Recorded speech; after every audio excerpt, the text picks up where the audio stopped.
Hi there. My name's Craig Harrison-Smith. I'm the BIM manager at Metropolitan Workshop. I think, Chris, the last speaker, I mean, you sort of touched on this, which is sort of a more critical view of how this all works. And one of the things that I'm sort of worried about in terms of data proliferation is sort of, there's a recent book by Cathy O'Neill called Weapons of Math Destruction, which essentially talks about how algorithms have resulted in some pretty horrific policy planning decisions in the United States especially. And especially after 2006, we can see that politics still matter. And what really concerns me about a data-driven approach to public policy making, so this is probably more towards Andrew's side of things, is that we allow the data to drive policy and then politics turn around and slap us in the face. I mean, recently, I mean, this is more of an economic side of things, but the sort of econ attitude of classical economics towards the way that people behave has been quite sort of disproven by recent developments in behavior economics, especially Danny Kahneman and people like that. So I'm sort of worried that I'm just interested in who's watching the watchman, if you know what I mean, in terms of the proliferation of data, especially in terms of public policy. So that's my question. Okay, to the panel. So yeah, I'll take that first if you don't mind, because I think a lot of that relates to the data layer itself. I think there's a huge amount of responsibility of the people and businesses in that layer to make sure that it's done in the right way. You picked up a point about algorithms and the risk that exists with those. I think that's a very valid point, because if you look at the conveyancing market, for example, the types of reports that I touched very briefly upon when you're transacting on a property, most of those reports are driven by algorithms. So you feed in 20 different flood risk data sets to a model, it analyses it, and then it spits out a response. Now, lots of those reports don't get looked at by a human being. So how are they validated? How are they updated? How do they work? So it's a massively valid point, and I think the responsibility and the way it's going to change is by placing it firmly with the providers, the data providers. I don't think that the governance body or the people looking in on that layer can change it as much as the people that actually work in it. Andrew? It's a mad, mad world. That's all I'm saying. No, I'll give you a bit more than that. I'm just looking at my Twitter, and of course it's it's somebody commenting on Donald Trump's latest pronouncements about many millions of fraudulent votes. And the point and of course none of them were for him. And the point I'm making is around the politics and this sort of post-fact world or post-truth world that's at the top of the pyramid, actually, that I think is really worrying at the moment, and we've, that's just one example, and there are a few more that have already emerged. I agree with what you're saying, and it's one of the things one of my favourite words that I didn't actually use in my presentation is about government being a whole lot more deterministic about the uses to which it wants to put data, and that relates to what I was saying about white noise and data lakes and actually having a smaller set of more useful data. That's where my head is on this. But you were talking about, and I do think that responsibility rests with sort of data professionals to make the case for that to our political masters. With regards to political masters and how they treat data, to move away from the bloke with the strange hair, I actually want more attention paid to data in this city, and that might sound like a staggeringly obvious thing for me to say. When I first joined the GLA 7 years ago, people were talking about evidence-based policy making versus policy-based evidence making. That tension has sort of always been there. I think the point about algorithms is a really interesting one, and various people have sort of lobbied for some kind of controlling board that looks at the quality of algorithms and the use to which they're put. And I think something like that's really important. And of course, I'm the bloke from the government, so I'm inclined to talk about governance from time to time.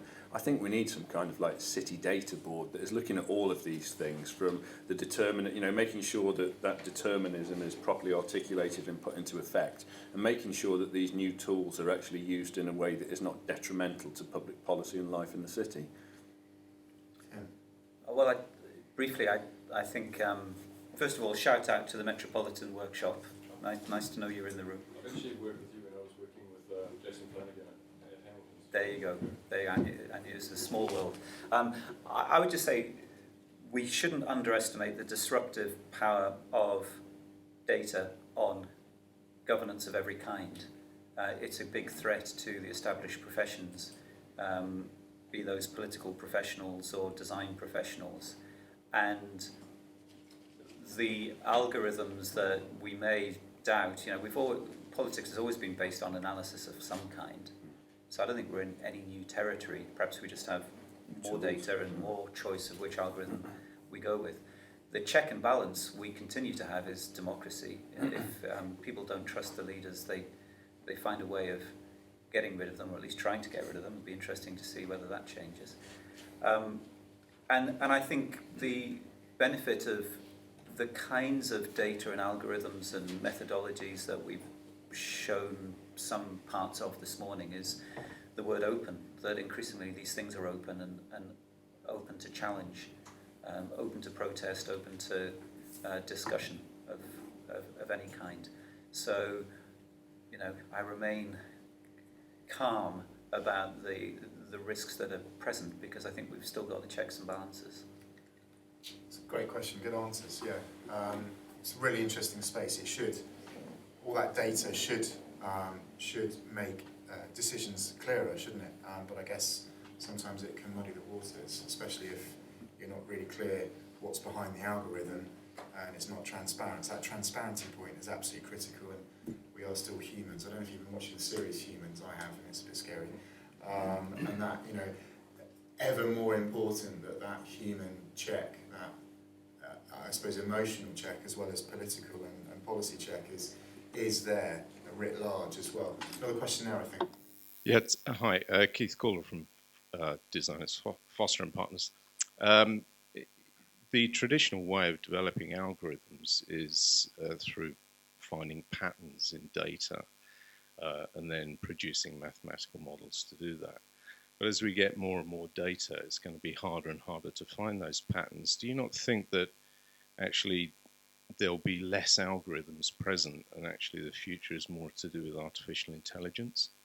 So do you not think there's a risk that it's more likely that people will be taken out of the loop of decision-making process simply because they have no access to the loop itself?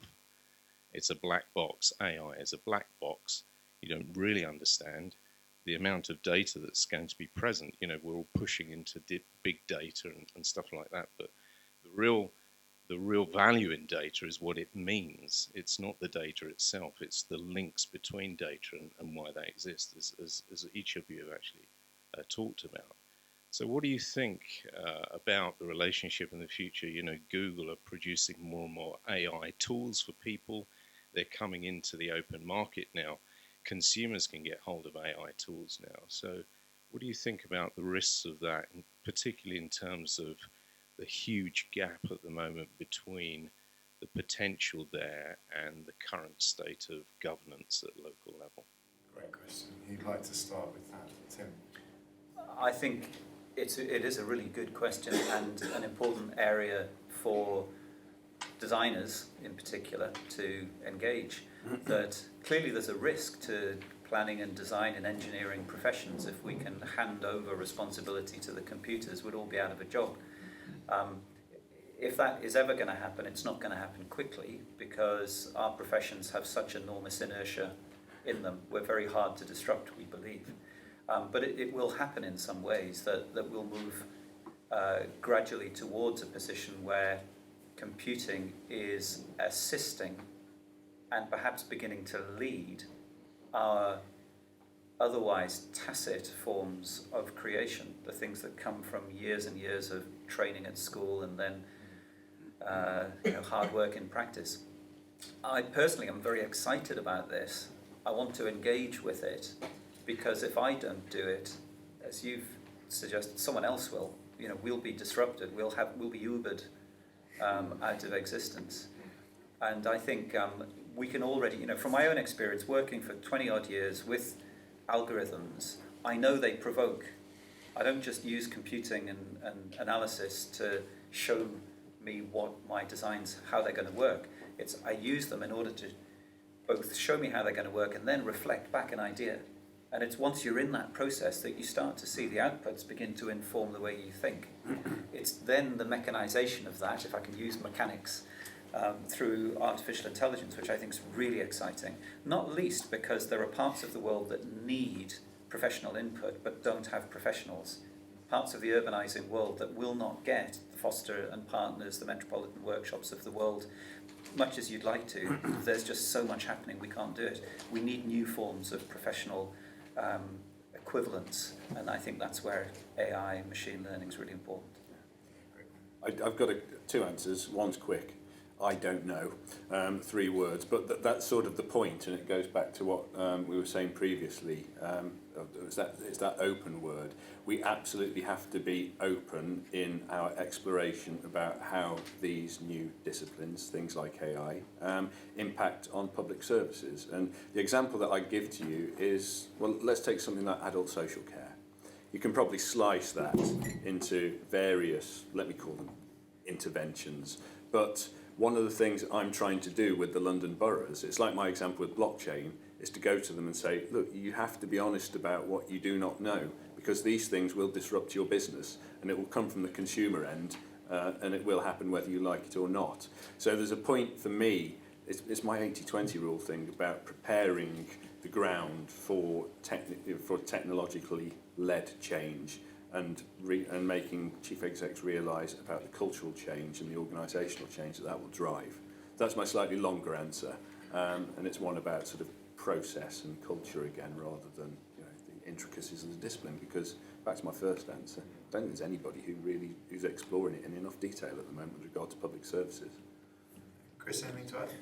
Yeah, just to close on that, I think just to share my insight, I think I'm massively optimistic about the onset of artificial intelligence, as long as we understand what's driving it. The thirst for more and more data, the big data initiative, all of these things spinning up around it, as long as we understand that there'll always be a role for a human, notionally, because AI will change and the value in it will become simplification. So that's the driver. No matter how much data or information you've got, that ultimately the goal is to break it down to the key decision-making based piece of information. So no matter how much data you start with, and obviously you might need AI to analyse it, to interpret it, all those things, it'll always boil down to an outcome of a very simple thing. And there is an ability for a human being to look at that, to analyse it, and to gauge whether it is the right thing or not. So I'm fairly optimistic about it. Yeah, so how do you make choice in adult social care a less bewildering, which is ironic, thing than it currently is? That would be how I would see AI applied in social care settings. It's great. It's incredibly complicated, but ultimately better is the objective, isn't it? And with more information, you should be able to make better decisions. I think for me, with my background and my role, the trust in that process, that decision-making process, is absolutely crucial, and in the people who take those and enact those decisions as well. So that's a really interesting space, I think. I think what we'll do now is we're going to call it to a close there. We're going to have a cup of coffee, a cup of tea, etc., and come back in 15 minutes. So then we'll have caught up most of our time. Thank you very much to the speakers. I just want to make 3 observations. We had George Michael, we had Nirvana, which is Kurt Cobain, thanks for that, and we had Brad Pitt. And I'm going to add Jerry Halliwell, because we've been talking about platforms for the last 10 minutes. And if I go back further than that, I give my age away, so we'll pause on Spice Girls. So I'm expecting the next speakers to also follow the trend with famous people. Trump doesn't count.